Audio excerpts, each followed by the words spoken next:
Okay. Our second assembly speaker is Rachel Eggert, speaking on Conspire Against the Odds.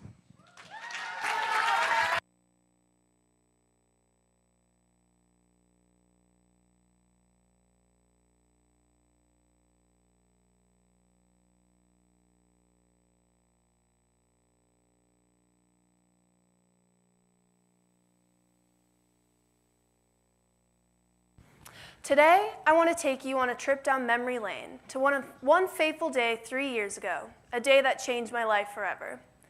I was happily browsing for books at the Barnes & Noble, and I didn't know what was about to hit me.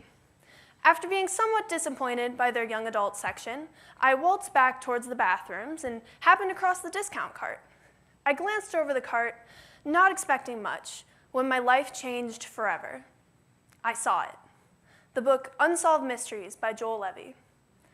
That day, my curiosity was sparked by the ever-elusive quality of conspiracy theories. I brought the book home and pored over it. I read about everything from the mysterious disappearance of the Roanoke colony and crazy ancient artifacts like the Mayan calendar, to modern events such as the D.B. Cooper robbery and the Malaysian Airlines flight disappearance. Since then, my obsession has only expanded to watching BuzzFeed Unsolved, browsing conspiracy theory Reddit pages that feature exciting theories such as Avril Lavigne died in 2003 and was replaced by a clone named Melissa, and also watching Shane Dawson YouTube documentaries. Some people may think that conspiracy theories are a weird and taboo topic, but they've enabled me to learn more about history and have helped me to develop critical thinking skills. With the ever-growing problem of fake news, it's becoming increasingly important to be able to analyze and critique news articles and the organizations that produce media content. Though there probably isn't some shadow organization controlling our world from behind the scenes, conspiracy theories are not only interesting, but they also enable us to understand more about the world that we live in. I believe that everyone in this room would benefit from reading more about conspiracy theories and considering the sources that they come from. I urge you all to really interrogate theories and consider the impact that fake news and theories have on the world. Conspiracies are interesting, often based on historical events, and can help you learn more about the past and current events. As long as you don't become the kind of person who sits in your room with a tinfoil hat on trying to protect yourself from aliens, or even worse, an anti-vaxxer, you should be fine. So, writing a speech about conspiracy theories and fake news may seem contradictory, but fake news and misinformation are a huge problem in our current political climate. Fake news, political division, and overall lack of empathy in our society, I could go on and on about the problems that we face every day. For example, according to an article from BBC News, around 25% of Americans visit a fake news website in a 6-week period around the time of the 2016 US election. This abundance of misinformation can seem daunting, but for any Blake student that's been taught the importance of reading credible sources, shout out to Miss Buchanan, if you look into a conspiracy theory, you'll most likely realize the absurdity of the claim, then learn more about the truth, or what little truth there is, and you'll also learn a little bit more about the world. I urge you all to find the truth in historical conspiracy theories and in current day news. Conspiracies can be fun, but they can also harm if not consumed critically. Our own president is guilty of promoting conspiracies without warning people about the implications that they may have.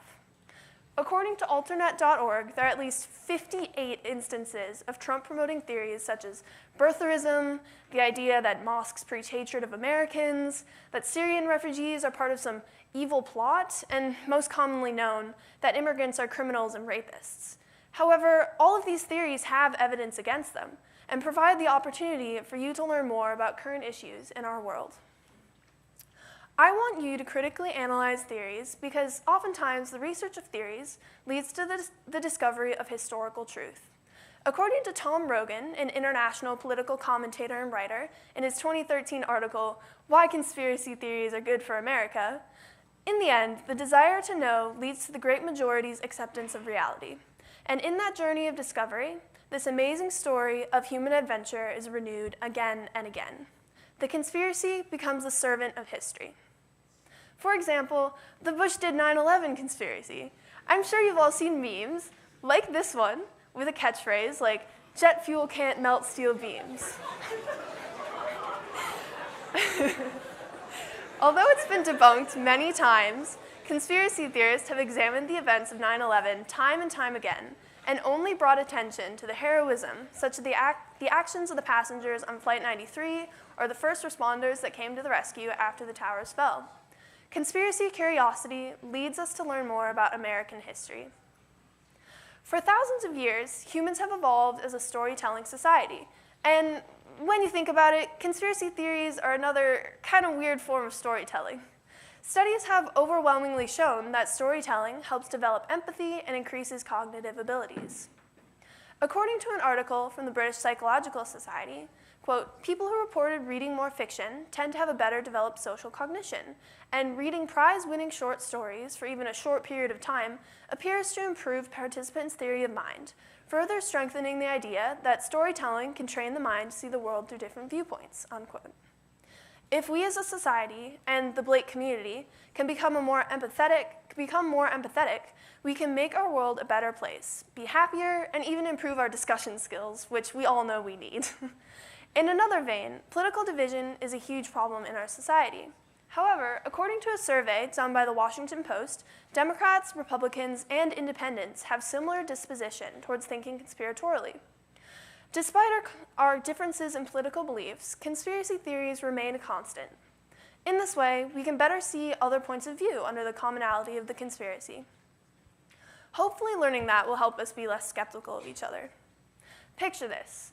A world without misinformation, the government magically learns how to function, somehow everyone manages to get along, and it's all because of the incredible power of conspiracy theories. Now, I know that's a stretch, but everything I've mentioned can lead to a more personal, proactive, and peaceful world. So, not only do conspiracy theories help us to combat fake news and become more empathetic, but honestly, they're also super fun to learn about and provide a needed break from all the studying, homework, and extracurriculars we're involved in as Blake students. Still not convinced? There are thousands of theories out there, ranging from Finland doesn't exist and the Earth is flat, to Bush did 9/11 and lizard people control our government. There are so many theories available, you shouldn't have any problem finding something that you'd be interested in. Go ahead, find your niche, and make sure to critically analyze. So get out there, watch some conspiracy theory videos. YouTube is full of them, and there are many great podcasts out there that discuss true crime as well as conspiracy theories. As I mentioned before, I'd recommend BuzzFeed Unsolved, Shane Dawson's YouTube channel, and also the podcast My Favorite Murder, which investigates various true crime cases. You might even want to read the Unsolved Mysteries book, which I'd be happy to lend to anyone, just feel free to ask. I look forward to hearing about the interesting theories you all read about, and I hope that you all find as much joy in conspiracy theories as I do.